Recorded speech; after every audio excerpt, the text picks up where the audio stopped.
starving. We ain't had nothing but maggoty bread for 3 stinking days. Why can't we have some meat? What about them? They're fresh. They are not for eating.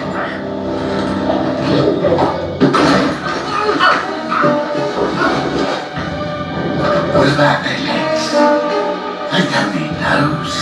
Ooh, they look tasty.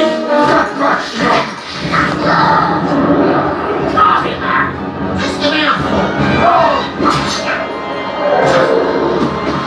Looks like meat back on the menu, boys.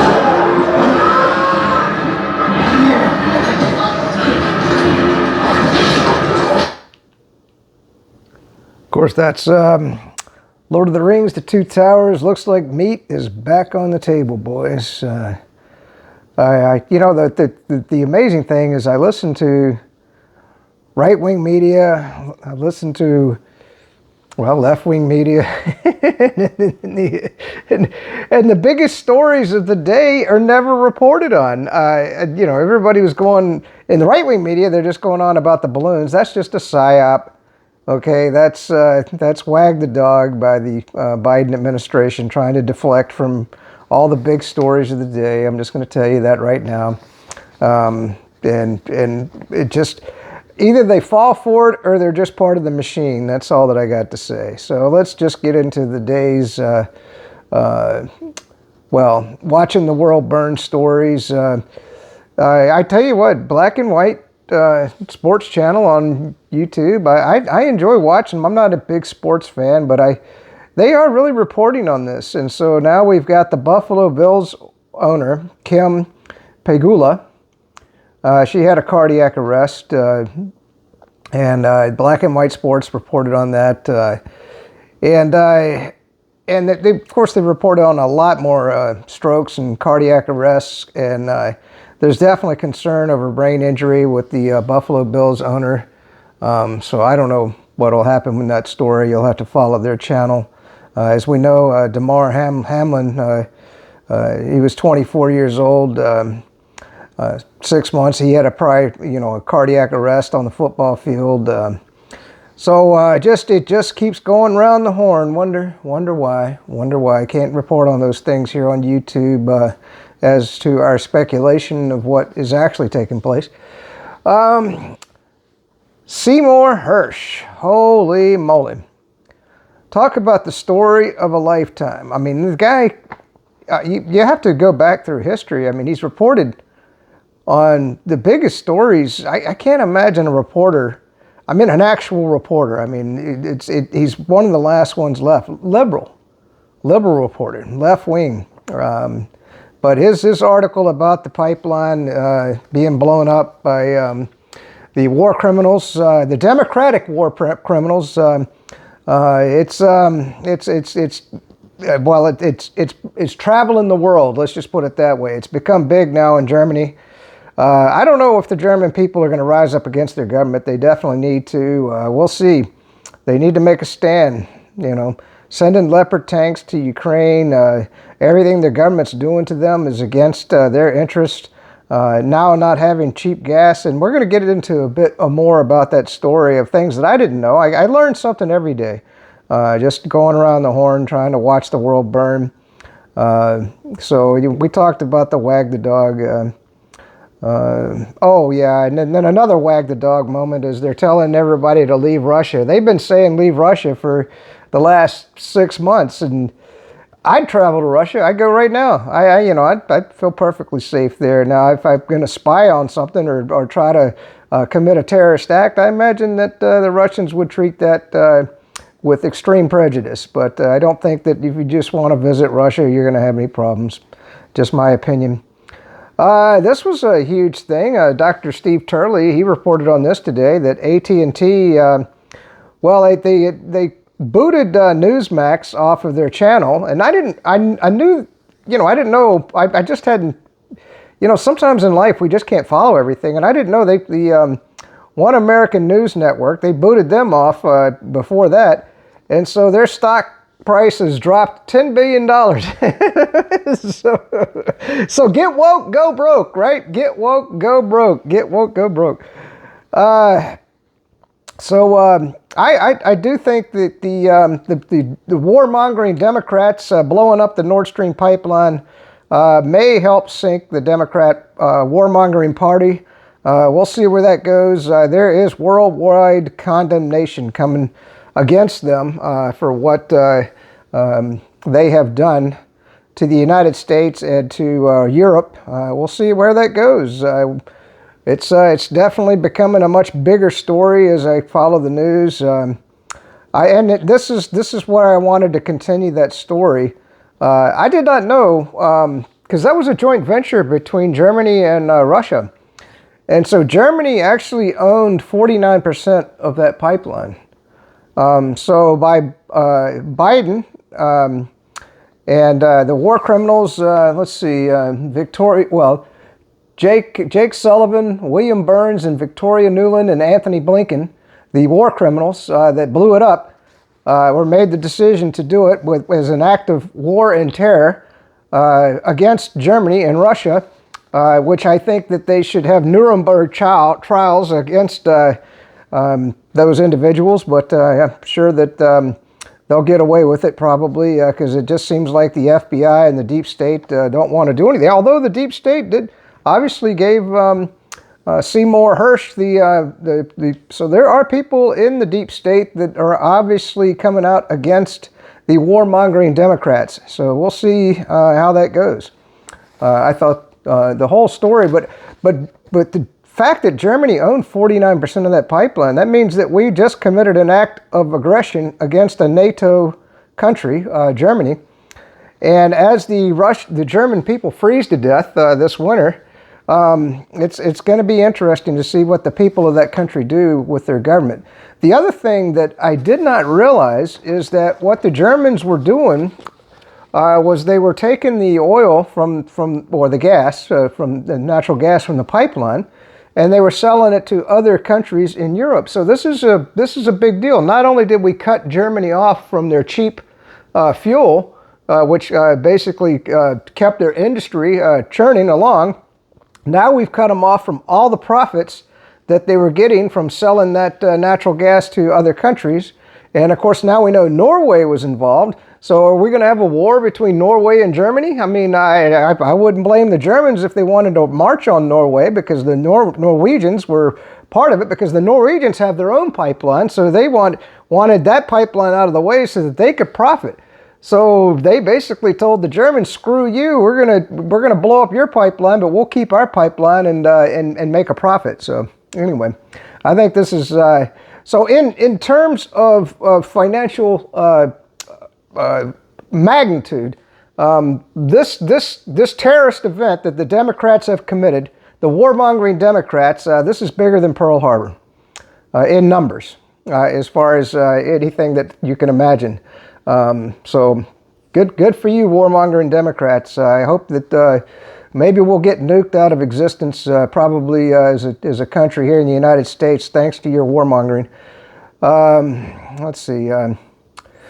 Well, of course, people are wondering why Russia hasn't come in with the big force. Like I told you, I think that, well, number one, they're shaping the battlefield. They're trying to get it to their liking before they bring in the 300, 400,000 troops that they've got massed around the borders.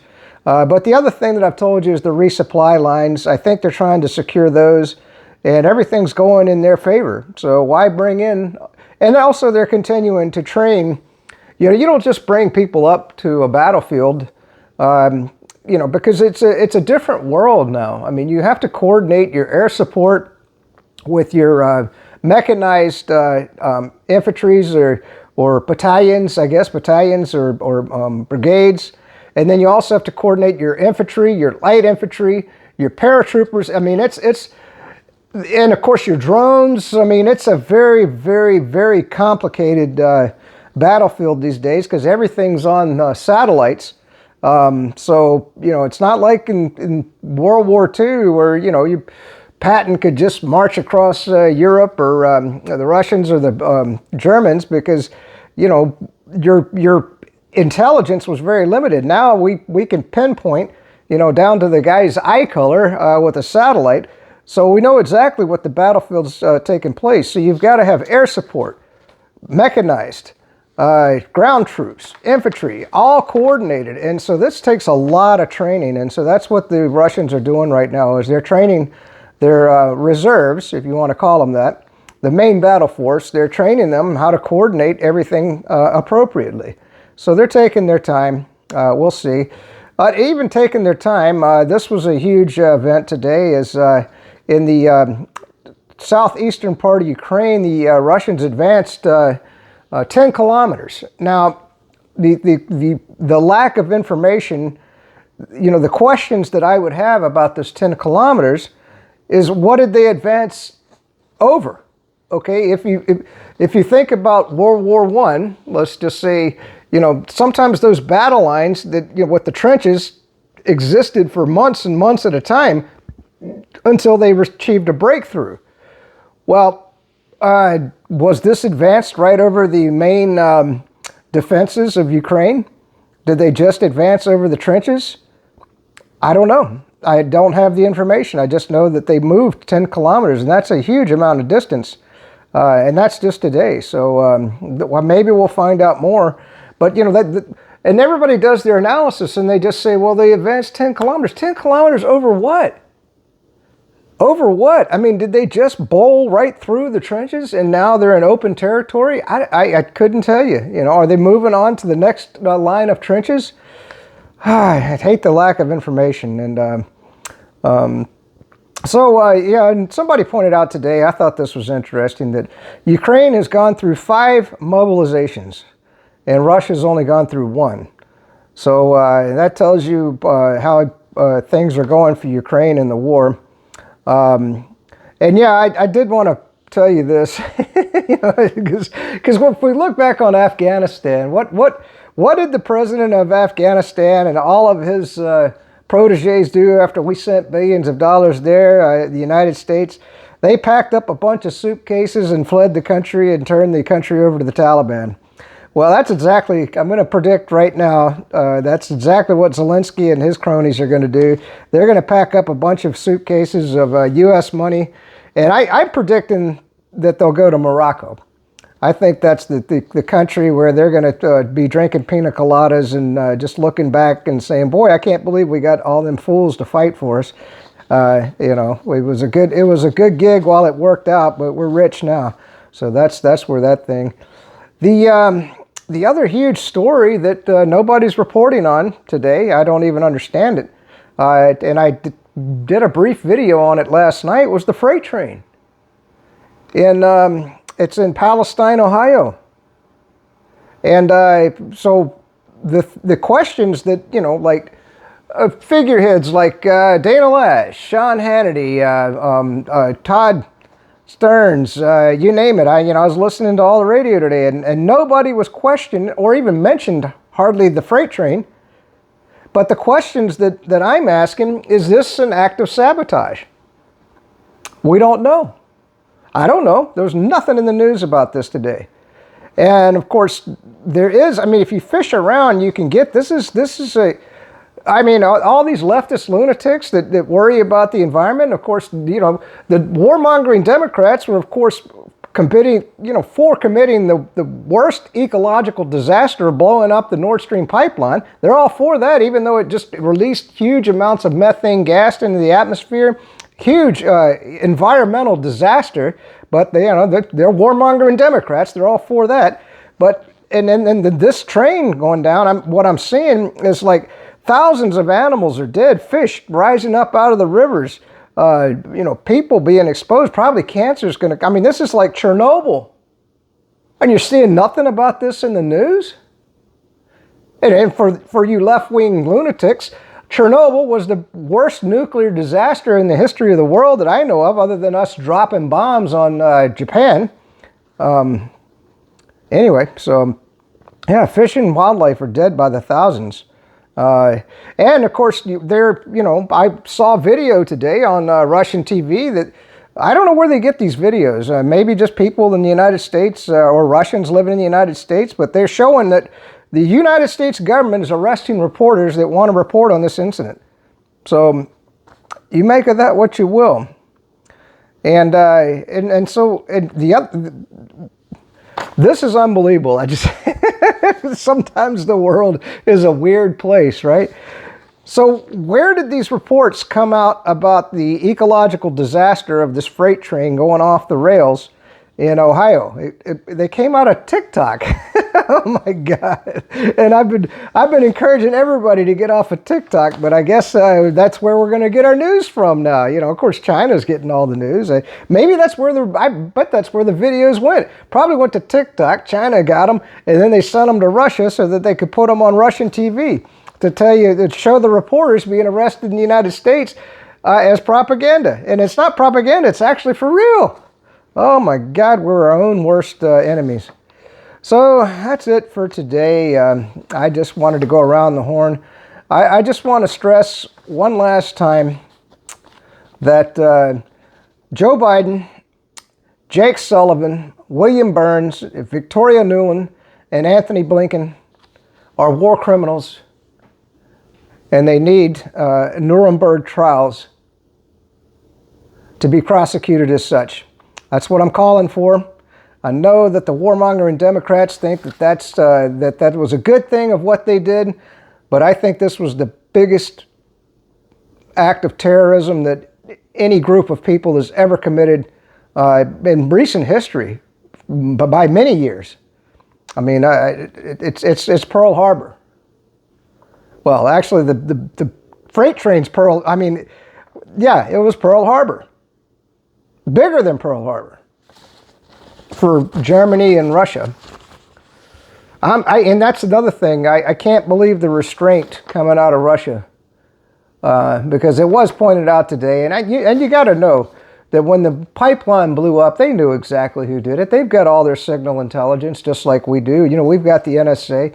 I'm sure they knew that there were communications that went back and forth. And the fact that maybe they knew Seymour Hersh was going to be putting this article together, or just they figured that someday the truth would come out.